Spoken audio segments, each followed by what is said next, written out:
quiero que me esté viendo ahí, por acá. Que vea la pantalla. Entonces, el primer punto, vamos a empezar con una meditación o una propuesta que nos hace San Gregorio Magno. Entonces, te recuerdo que estudies y medites cada día las palabras de tu Creador. Aprende a conocer el corazón de Dios en sus palabras. Y otra reflexión nos dice, son los que hayan estudiado diligentemente las Escrituras y hayan recibido el amor de la verdad en sus corazones, serán protegidos de los poderosos engaños que cautivan al mundo. Cuando hablamos de diligente, la palabra diligente viene del latín diligere, que significa el que ama. Lo contrario a diligente es negligente, es el que no ama, según la traducción latina. Entonces, el que ama, es capaz de recibir en su corazón el amor por la verdad y protegido de los engaños que cautivan al mundo. Hoy uno de los mayores engaños que nos están cautivando es el apego a todo lo que la tecnología hoy ofrece. Entonces, el muchacho está pegado al celular, ahí está su vida, las redes sociales. Y son engaños que cautivan. Con angustia terminamos creyendo que eso es la verdad, que ahí está la verdadera respuesta a todo. Y nos tornamos despreocupados y desinteresados de los temas de Dios. ¿Cuál es el objetivo entonces de lo que queremos hacer? Entonces, descubrir la necesidad de confiar en la Biblia y desconfiar de ciertas traducciones que han manipulado y han de alguna forma afectado la realidad de la palabra de Dios. Segundo, conocer cómo interviene Dios en la historia del mundo y de cada uno de nosotros. Y tercero, encontrar en la palabra de Dios el sentido, la razón de ser de nuestra propia existencia. Pretendemos entonces llevar como hacer resumen de estos temas, el origen del término, el contenido de la Biblia, qué es la Biblia para los judíos y para los cristianos, qué es la inspiración bíblica, cómo fue escrita la Biblia, historia literaria de la Biblia, autor, fecha, mensaje central, los ataques antiguos y modernos a la Biblia, qué es el canon bíblico, los libros apócrifos, las distintas traducciones y una cronología bíblica, más o menos los acontecimientos de qué momento se van dando y en qué orden. Entonces vamos a mirar qué es lo que se dice y se cree acerca de la Biblia. Vamos a empezar con la palabra Biblia. Entonces, en la costa fenicia, más o menos 40 kilómetros al norte de Beirut, en la actual República del Líbano, existe desde aproximadamente el año 3500 antes de Cristo. Estamos hablando de hace 5500 años. Una población que antiguamente fue una población próspera, floreciente, que hoy es simplemente una aldea pobre árabe. Hasta el año 1300 antes de Cristo se le dio el nombre de Kubla. Así lo encontramos en Ezequiel 27:9. Los griegos la llamaron Biblos. La actual aldea se denomina Yevel, el pueblo del que estoy hablando, la aldea. Este era el puerto más importante para el transbordo de papiro. El papiro, nacido de una palmita pequeña que se produce muy especialmente en las orillas del río Nilo. Sabemos que el río Nilo durante 4 meses del año se desborda normalmente y al regresar a su cauce caen unas charcas y en las charcas crece esta matica, el papiro. De su tallo salen unas cintas que luego juntadas sirven para escribir, para dibujar, en fin. Entonces, hacia el año 1300, este era el lugar más importante de transbordo del papiro que venía de Egipto hacia los otros lugares. Entonces, allí se va a gestar el nombre, biblos, que significa fibra. Es el papel, pero con el tiempo va teniendo más acepciones el término. Ya no solo es la fibra que sacan de la palmita, sino que es el papel que se une que se produce juntar varias tiras de esas y pegarlas. Pero también luego se va a llamar biblo la hoja escrita y el libro, e incluso el rollo que está hecho de papel. Y después, además del rollo, las tablillas de arcilla, los libros de piel, los libros de pergaminos, incluso el libro de madera y lo escrito en ellos se va a llamar biblos. El término se va a extender. Entonces los griegos llamaban a sus libros proféticos y litúrgicos biblioi y erai, o sea, escritos sagrados. Hieros es sagrado en el idioma griego. Entonces, biblioi y erai, escritos sagrados. Y así pasó este término a los judíos de habla griega. ¿Qué es eso de los judíos de habla griega? Va a ser importante que tengamos eso presente. Hacia el año 250 antes de Cristo viene el gran dominio que ejercen los seleucidas sobre el pueblo de Israel. Una época muy difícil. Los seleucidas son implacables, saquean las ciudades, prostituyen las mujeres, venden los hombres como esclavos, queman los templos y hacen mil afectaciones. Entonces, los seleucidas hacen que la gente que tiene recursos se vaya. Entonces, mucha la comunidad judía que sale en estos años del 250 más o menos hasta el 100 antes de Cristo, que salen de Israel, de Palestina, para ubicarse en otras partes. Recordemos, por ejemplo, como en Alejandría hay una gran comunidad judía, grandísima, próspera, creciente, y así en muchas otras regiones próximas al mar Mediterráneo. Esa gente hablaba griego, esos son los judíos de habla griega. Para ellos, para todos, vamos a llamarlos judíos de la diáspora, para todos los judíos de la diáspora, el nombre que se le dio a sus escritos sagrados fue Biblioi, que luego San Jerónimo, que es el primero que arma una Biblia, que reúne todos los libros y lo saca en un solo libro, la llamada Biblia Vulgata, hacia el año 380 más o menos, tomó un uso antiguo y fue que lo llamó a los libros santos como escrituras.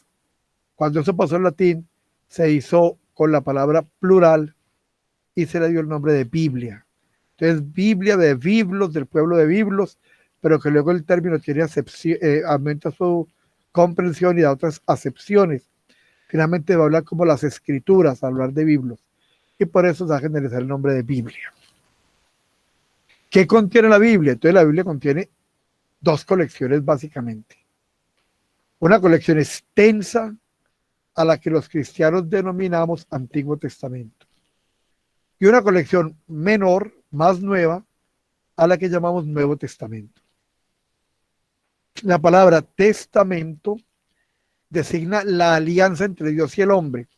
No está haciendo referencia al término jurídico de una herencia, donde se dispone cómo se van a repartir los bienes a la muerte del poseedor, sino que habla de una alianza, un pacto, un convenio. Entonces, en el Antiguo Testamento, en la primera parte del texto bíblico, es la alianza entre Yahvé e Israel. Y en el Nuevo Testamento es la alianza que sella Jesús entre Dios y los hombres, que la sella en la cruz. Entonces, en el Antiguo Testamento es la alianza de Yahvé con Israel, y en el Nuevo Testamento de Dios con el hombre a través de Jesús. La palabra hebrea berit, o diateque, significa pacto, alianza, pero también disposición o última voluntad. Entonces, así se va integrando el concepto de la palabra testamento. En el griego del tiempo de Jesús y de los apóstoles se hablaba de la ley de Moisés como la vieja diateque, o el viejo ordenamiento, o el viejo lista de normas y de leyes. Cuando los escritos bíblicos se vertieron al latín, se utilizó la palabra testamentum.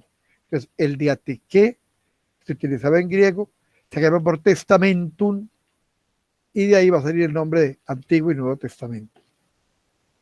El orden en que vienen los libros es distinto según la Biblia sea hebrea, griega o latina, sobre todo en el Antiguo Testamento. La Biblia hebrea se viene distribuida de una manera diferente y solo tiene 39 libros en su Biblia, que es solo el Antiguo Testamento. Para el hebreo es solo el Antiguo Testamento de la Biblia. El Nuevo Testamento no existe porque él habla de Jesús y de la iglesia y ellos no aceptan a Jesús como el Mesías y obviamente tampoco la iglesia. Entonces, si es hebrea, tiene 39 libros y una distribución distinta. La griega y la latino-romana va a tener otro orden. ¿Debido a qué? Al énfasis imperativo de la obra. Por ejemplo, el libro de Ruth va a ser considerado en la Biblia griega como libro histórico, pero para el pueblo de Israel es un libro sapiencial. Entonces lo clasifica en los de los sapienciales, en una parte distinta. La asociación de libros del Nuevo Testamento sí es más o menos uniforme, excepción hecha de que los protestantes con Martín Lutero hicieron un pequeño cambio en el orden de las 8 últimas cartas del Nuevo Testamento, pero es más similar el ordenamiento. Entonces, el Antiguo Testamento se divide en 4 grupos. Primer grupo, el Pentateuco, de Penta 5 teucotomos o rollos, los 5 primeros rollos. Son Génesis, Éxodo, Levítico, Números y Deuteronomio. Al pie de la palabra está la abreviatura, la forma como se va a citar al momento al momento de escribir una cita bíblica, o sea, la nomenclatura bíblica. Luego vienen los 16 libros que llamamos históricos, Josué y Jueces, y Ruth son los 3 primeros. Va a venir primero y segundo de Samuel, que la numeración greco-latina se va a llamar primero y segundo de Reyes. Por lo tanto, como siguen primero y segundo de Reyes para nosotros, en la numeración greco-latina se van a llamar tercero y cuarto de Reyes. Hay Biblias pues comunes, por ejemplo la Biblia Félix Torres Amada, es una traducción mexicana de finales del siglo XIX, muy pobre, muy regular. Precisamente por eso es que las imprentas que venden esas Biblias con el lomo dorado, con una pasta bullonada grande, gruesa, y con cantidad de fotos de iglesias y de papas y de sacerdotes celebrando misa y de todo, les utilizan esa versión, porque al ser una versión, una traducción con, pues tan pobre, con tanto que dejan mucho que desear, no paga derechos de traductor. Y como el interés de ellos no es que la palabra de Dios llegue a la gente, sino hacer negocio, entonces en esas Biblias, por ejemplo, a Félix Torres Amad, que es la que sacan las imprentas de esas Biblias bonitas que venden en las puertas de las iglesias a cuotas, en esa, que es una traducción greco-latina, aparece primero, segundo, tercero y cuarto de Reyes. Entonces, cuando veamos una Biblia con 4 libros de Reyes, porque los 2 primeros son los que normalmente llamamos de Samuel, y los 2 segundos, o sea, tercero y cuarto de Reyes, los que llamamos primero y segundo de Reyes. Tienen los libros de Crónicas, primero y segundo de Crónicas. En la versión griega y latina, o greco-latina mejor, se van a llamar libros de los paralipómenos. La historia se llama, por ser greco-latina, tiene esa característica. Entonces, Crónicas se llama libros de paralipómenos, que quiere decir apéndice. ¿Por qué? Porque el libro de las Crónicas es como un resumen de lo que habían hablado otros libros del Antiguo Testamento. La cita bíblica es P-A-R. Es muy simpático, a veces ve uno personas catequistas, incluso seminaristas encartados, porque les ponen esa cita, 2 PAR, y dicen, venga, no hacen un libro de la Biblia, y se encarta. Esa es la clasificación greco-latina, que se va a llamar libro de Paralipómenos. Luego viene el libro de Esdras, que también la Biblia greco-latina se va a llamar primero de Esdras, porque al de Nehemías lo van a llamar segundo de Esdras. Muy bien.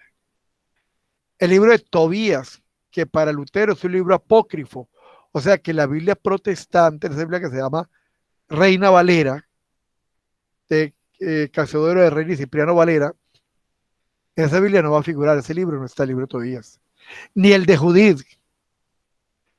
Y el de Esther solo va a estar unas partes, porque algunas partes del libro de Esther Lutero las consideró apócrifas y las retiró a la Biblia. Entonces esa Biblia va a tener muchos menos textos y va a haber citas que no van a existir porque los protestantes las sacan. Va a venir el primero y segundo libro de Macabeos. Lutero tampoco los tiene. O sea, el protestante no está libre de los Macabeos. Tenemos 4 libros que no está libre de protestante. Tobías, Judith y primero y segundo de Macabeos. Y les recuerdo una parte extensa del libro de Esther. Ahí tenemos 16 libros que llamamos históricos. Ver los libros sapienciales, también a veces los llaman libros poéticos. Bueno, son 7. El primero es el libro de Job. El segundo, el libro de los Salmos. La Biblia protestante lo va a llamar el Salterio. Luego el libro de los Proverbios. En la Biblia protestante se va a llamar Proverbios de Salomón. ¿Por qué hago la aclaración de la Biblia protestante? Porque en muchas de las casas nuestras la gente tiene esa Biblia, porque esas Biblias las regalan o son muy baratas. En hoteles de cierto nivel encuentra uno que se las obsequian, lo mismo que la Biblia de los Gedeones. Entonces, por eso estoy dando esa doble nomenclatura.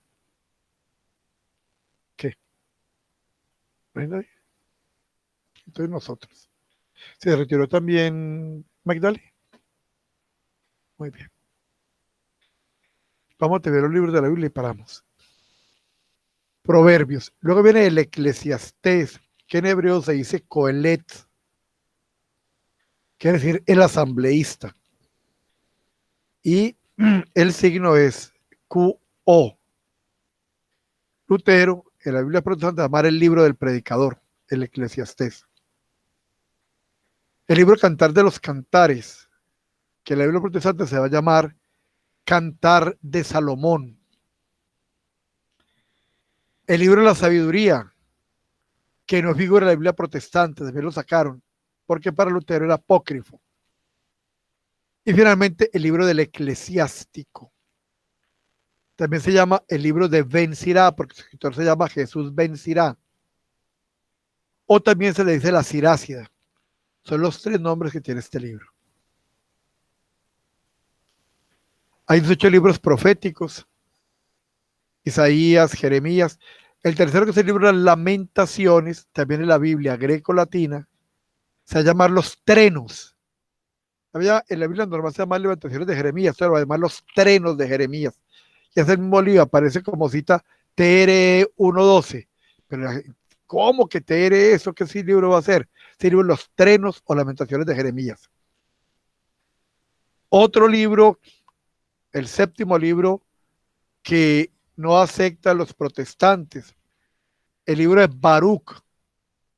Tampoco está en la Biblia Reina Valera. Por eso solo tiene 39 libros en el Antiguo Testamento. Ezequiel, Daniel, Oseas, Joel, Amós, Abdías, Jonás, Miqueas, Nahum, Habacuc, Sofonías, Ageo, Zacarías y Malaquías. Y el Nuevo Testamento tiene también 4 divisiones. Primero vamos a llamar libros históricos, son 5 libros. Mateo, Marcos, Lucas y Juan son los evangelios que cuentan la historia de Jesús. Y Hechos de los Apóstoles, que es escrito por Lucas, la historia de la comunidad cristiana primitiva. Vienen 14 libros que llamamos libros o corpus paulino, es decir, el cuerpo paulino. ¿Por qué de esos 14, solamente 7 son de Pablo, los otros 7 no son de San Pablo? ¿Por qué los incluimos? Porque el contenido y la teología de esos libros es la misma que los demás escritos de Pablo. O sea, no es de Pablo, pero es de discípulos de Pablo o de gente formada bajo la visión teológica de San Pablo. Entonces son 14, la carta de los Romanos, primera y segunda Corintios, la carta de los Gálatas, Efesios, Filipenses, Colosenses, primera y segunda Tesalonicenses. La primera Tesalonicenses es el primer libro que se escribió del Nuevo Testamento, el más antiguo. Primera y segunda Timoteo y la carta a Tito, estas tres, primera y segunda Timoteo y la de Tito, las vamos a llamar las cartas pastorales, porque son dirigidas a obispos. Timoteo y Tito son obispos y le dice cómo dirigir la iglesia. Entonces, por eso que llamamos cartas pastorales. Y vienen las dos últimas que llamamos cartas especiales del Corpus Paulino, que es la carta a Filemón y la carta a los hebreos. Luego vienen 7 cartas que llamamos católicas. También en las Biblias protestantes van a llamar como cartas universales, ya que católico en una de sus acepciones griegas significa universal, en una de sus acepciones. Pero no es el nombre, porque son cartas con escritorio y destinatario claro, con todo claro. Entonces, el nombre exacto es católicas y son la carta de Santiago, primera y segunda de Pedro, primera y segunda y tercera de Juan y la carta de Judas. Están los 7. Y hay en el cuarto grupo un solo libro profético en el Nuevo Testamento, que es el Apocalipsis, también se conoce como el libro de las Revelaciones. Entonces, el Antiguo Testamento está escrito en su mayor parte en lengua hebrea. Solo hay unos pequeños fragmentos en griego, pequeños fragmentos del Génesis, de Jeremías, de Esdras y de Daniel. Estos están escritos en lengua aramea. El arameo es el dialecto que hablaba Jesús. Es un hebreo y un griego mal hablado. Y el libro de Tobías, Judith, Eclesiástico, Sabiduría, Baruch y los dos Macabeos los tenemos solo en griego. Pero en términos generales, todo el Antiguo Testamento, excepción hecha esas parteditas de Génesis, Jeremías, Esdras y Daniel, y de estos últimos 7 libros, está en hebreo. El Nuevo Testamento está en su totalidad en griego, menos Mateo, que fue escrito en lengua aramea, ya que está dirigida a los judíos de la época de Jesús. Hay algunas palabras, incluso en el Evangelio, que están copiadas como las utilizó Jesús en arameo. A pesar de que el texto es griego, se incluyeron esas palabras arameas. Ava, que significa padre, Talita Kumi, que es la palabra que le dicen a la niña que estaba muerta y que Jesús resucita, muchacha, levántate. Efeta, que quiere decir ábrete, en el Evangelio de Marcos. Eli, Eli, lakbak sabactani, que es una cita del Salmo 22, Dios mío, ¿por qué me has abandonado? Palabra de Cristo en la cruz que está en Marcos.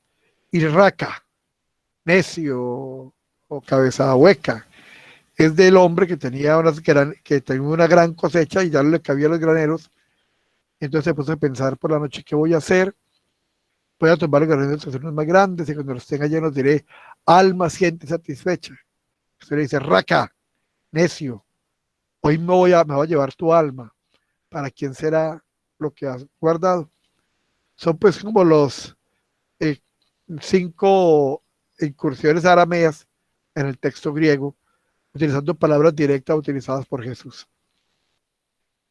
La Biblia para los judíos y para los cristianos. Entonces, tanto el Antiguo como el Nuevo Testamento suponen una sociedad, una comunidad, un grupo en el que existía una determinada fe, unas concepciones históricas, unos usos y unas tradiciones. Esta idea es importantísima para interpretar la Biblia. Entonces, la Biblia antigua, lo que llamamos Antiguo Testamento, no creó la fe, las concepciones de los creyentes de Israel. No influyó en la fe del pueblo, sino que ella es un eco de la fe de los hijos de Abraham, de los hijos de Israel. O sea, la Biblia no es para crear la fe, la Biblia expresa la experiencia de fe de ese pueblo. Entonces los libros bíblicos no tienen como finalidad primaria enseñar la fe, sino que muestra la acción de ella, cómo actúa el hombre de fe, por ejemplo, los libros históricos, o refuerzan su práctica mediante ordenanzas y leyes, como los 5 primeros libros de la Biblia, el Pentateuco, donde está la Torá, la ley de Israel.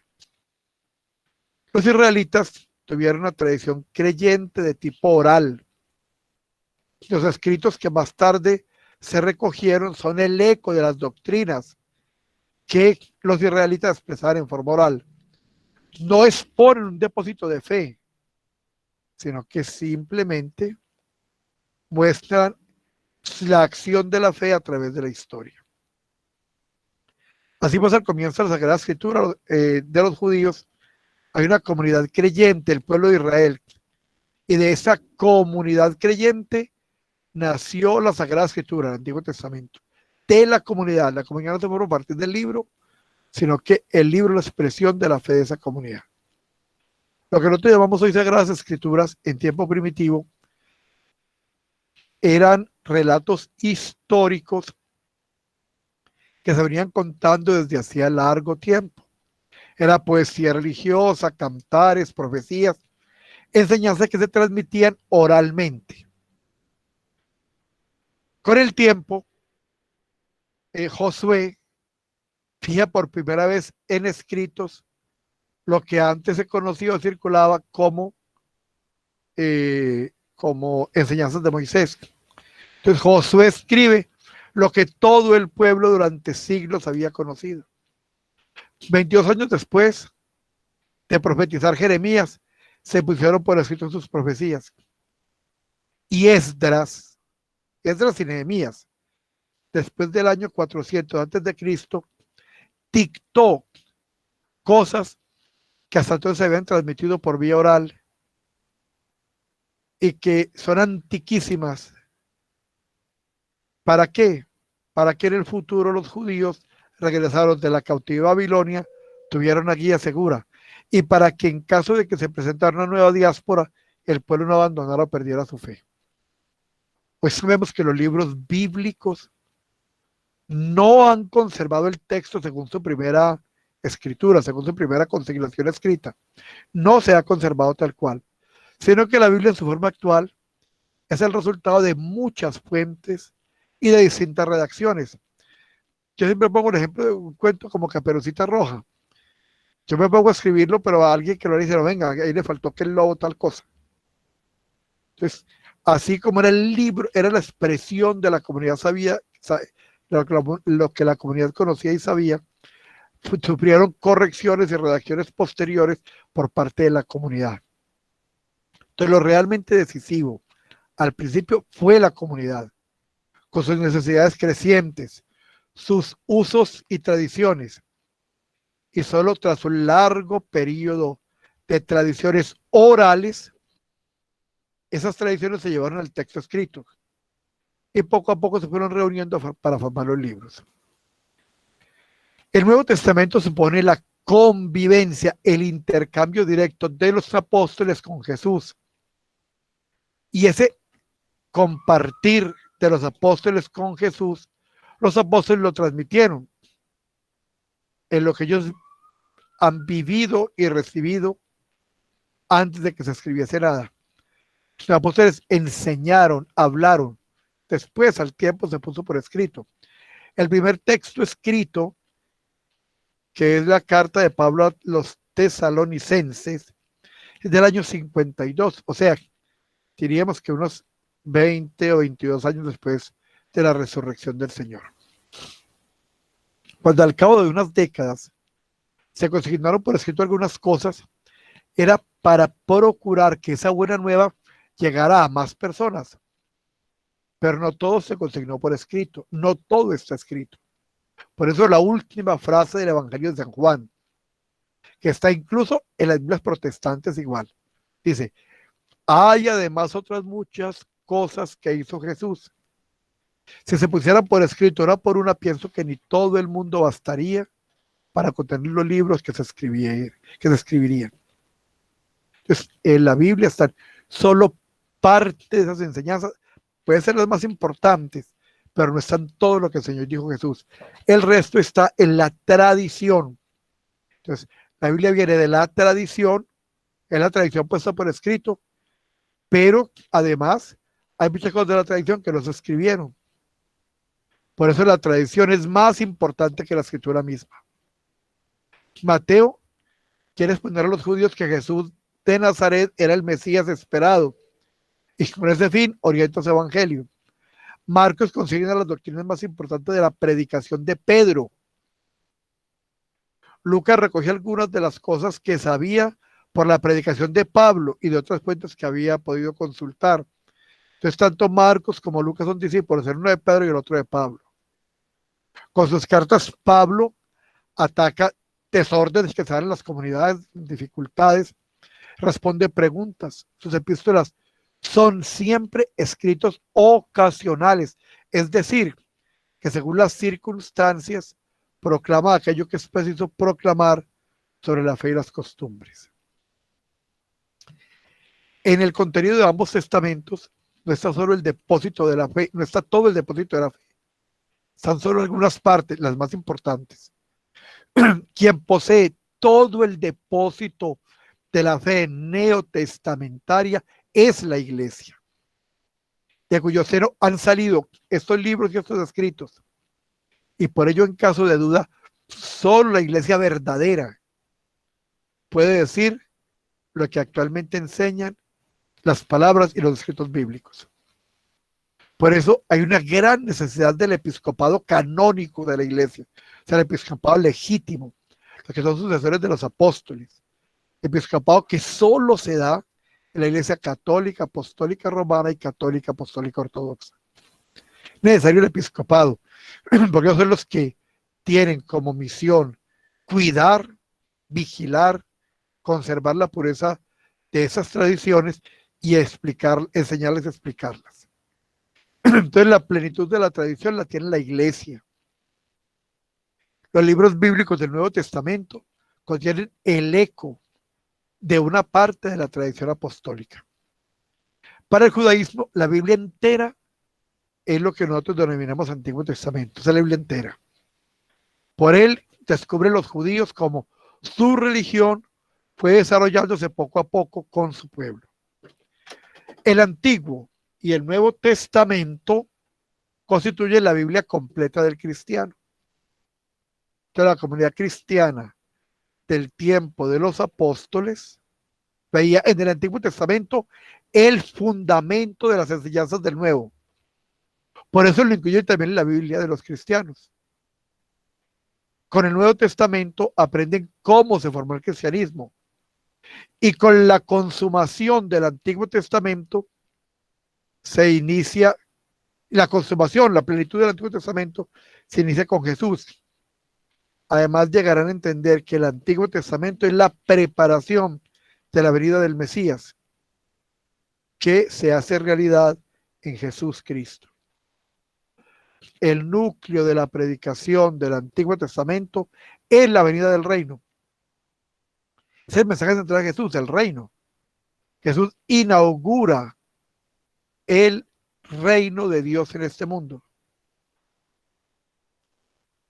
¿Cómo se da la llegada del reino de Dios? ¿Cómo fue proclamado entre los primeros cristianos?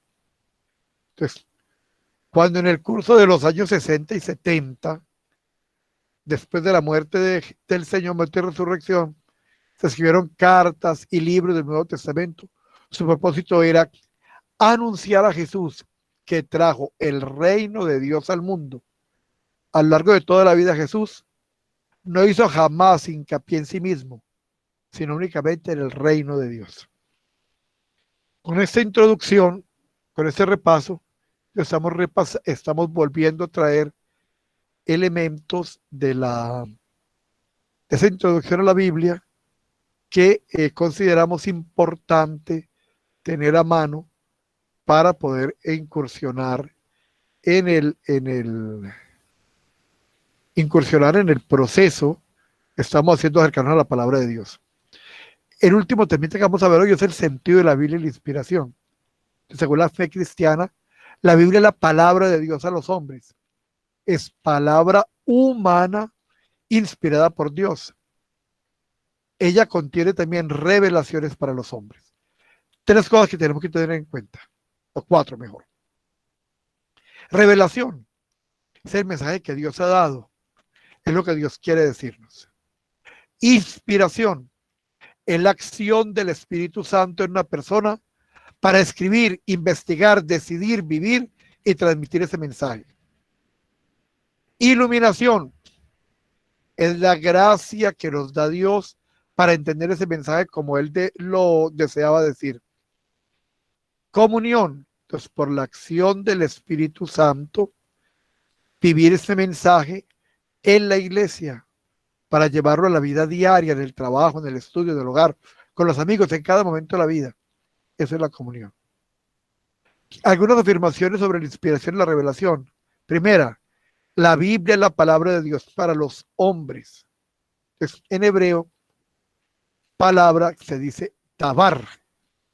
Entonces, el contenido de este tabar es mucho más amplio, el significado de la palabra, que el nuestro de palabra o el verbo en latino. Tabar implica la cosa, el suceso. Entonces, el dabar de Yahvé, el dabar del Señor, el dabar de Dios, es la acción, es lo que Dios quiso, hizo, pero sobre todo es la actitud de Dios. Es el movimiento del Espíritu Divino hacia el hombre. Y no solo la comunicación de conocimientos por parte de Dios al hombre. El dabar es toda la actitud de Dios que viene al hombre, al que le importa el hombre, que ama al hombre. Desde ahí viene la palabra hebrea dabar, palabra de Dios.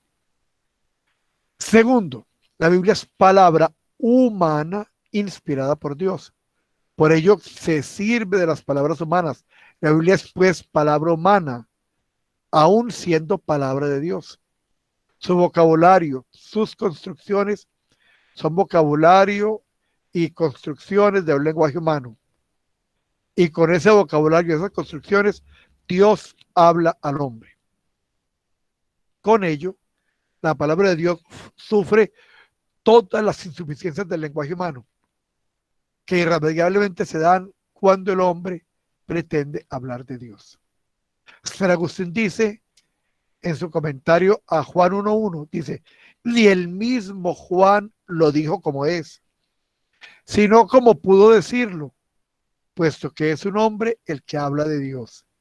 Entonces, en primer lugar, porque el tema que se trata es Dios, y Dios es imposible de comprender por parte del hombre. Y en segundo lugar, porque utiliza palabras humanas. Y ellas ni siquiera permiten expresar en toda su dimensión los sentimientos y las actitudes y pensamientos del hombre. Pues si no puede siquiera expresar en plenitud todo lo que el hombre quiere comunicar, mucho menos todo lo que el hombre quiere, todo lo que Dios quiere compartir al hombre. Entonces, la inspiración no garantiza que un texto pueda entenderse sin más. Yo simplemente lo leo y lo entiendo, lo que se llama la libre interpretación de los protestantes. Eso no lo garantiza la inspiración. El enunciado imperfecto permite incluso diversas interpretaciones que a menudo han dado paso a doctrinas diferentes y a cantidad de sectas. Dicha palabra está condicionada por la raza, por el pueblo, por la época, por el lenguaje, por mil cosas. No se puede separar, por tanto, del espíritu y del estilo de la lengua y del pensamiento de que la pronunciaron como palabra humana, ya fueran hebreos, judíos o griegos.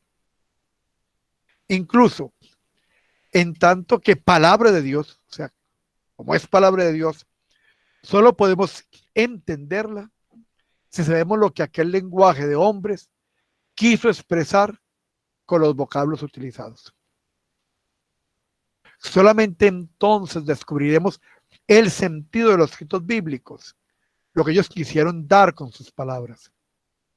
Si creemos realmente en la inspiración, el sentido intentado por el autor humano es el primero, aunque no por ello ha de negarse que existan otras interpretaciones legítimas, que van más allá del sentido intentado por los hablantes humanos. La palabra bíblica de Dios va ligada a un lenguaje, y el lenguaje va ligado a su vez a una cultura y a una realidad política. De ahí que la palabra divina de la Biblia no se puede entender plenamente sin tener en cuenta el contexto cultural y político en que fue escrito. ¿Qué es la inspiración? Entonces, la inspiración bíblica es una gracia específica que concede el Espíritu Santo, por la cual el escritor sagrado es movido a poner por escrito las cosas que Dios quiere comunicar a los demás hombres. Aunque eran hombres de iguales pasiones que las nuestras, la pluma inspirada les describe como sin defecto. Entonces el término griego que se utiliza es theoneustos, significa el soplo de Dios. Y así lo vamos a ver en muchas citas bíblicas. Dice Pablo a Timoteo, toda escritura es inspirada por Dios y útil para enseñar, arguir, corregir, para educar en justicia. Dice la segunda carta de Pedro, pero ante todo tened presente que ninguna profecía de la escritura puede interpretarse por cuenta propia, pues nunca profecía alguna fue fruto de la voluntad humana. Los profetas fueron hombres que hablaron de parte de Dios, movidos por el Espíritu Santo. En Mateo 22 encontramos, pues como David, movido por el Espíritu Santo, le llama Señor. David movido por el Espíritu Santo. En 1 Corintios nos dice, de estos dones también hablamos, pero no con palabras propias de la sabiduría humana, sino enseñadas por el Espíritu, expresando realidades espirituales en términos espirituales. Y la carta a los Hebreos nos dice, como dice la Escritura, como dice el Espíritu Santo, si oís su voz. El Espíritu de Dios habla. La misma palabra lo dice y es la fe que nos anima desde el comienzo. Muchas veces vamos a encontrar esa frase, así ha dicho el Señor, en Jeremías en varias ocasiones, en Ezequiel, en Amós, en Isaías, en cantidad de textos bíblicos. De la inspiración es la fuerza del Espíritu Santo para hablar a los hombres de parte de Dios. Hay muchas otras citas de Jeremías, yo pongo mis palabras en tu boca. Jesús dice, está escrito, no solo de pan vive el hombre, sino de toda palabra que sale en la boca de Dios. Jesús dice, nosotros sabemos que Dios habló a Moisés. Pedro y Juan rezan después de haber sido liberados del Sanedrín, lo cuenta Hechos de los Apóstoles.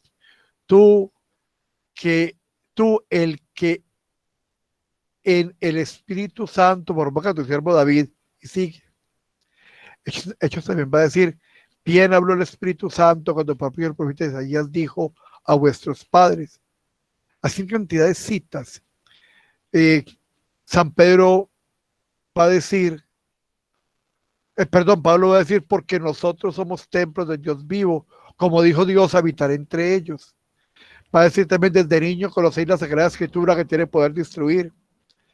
Tertuliano, el gran padre de la iglesia, habla de la Biblia como colección de libros divinos. San Jerónimo va a decir que la Biblia es sacra, por su carácter inspirado. San Agustín va a hablar de la concordancia de los evangelios y va a decir, puesto que ellos escribieron lo que el Espíritu Santo les enseñó y dijo. Así vamos a tener cantidad de testimonios a través de la historia del cristianismo primitivo, de los mismos apóstoles y del mismo Jesús, del valor inspirado de las Escrituras. Vamos a dejar hasta ahí hoy. Si hay alguna pregunta, si hay alguna inquietud, estamos atentos.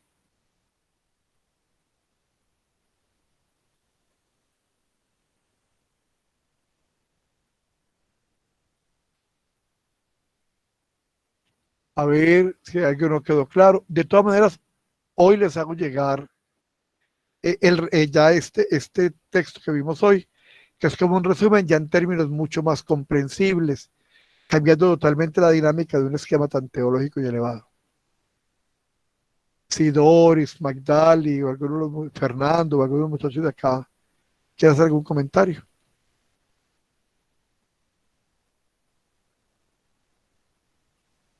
Muy bien.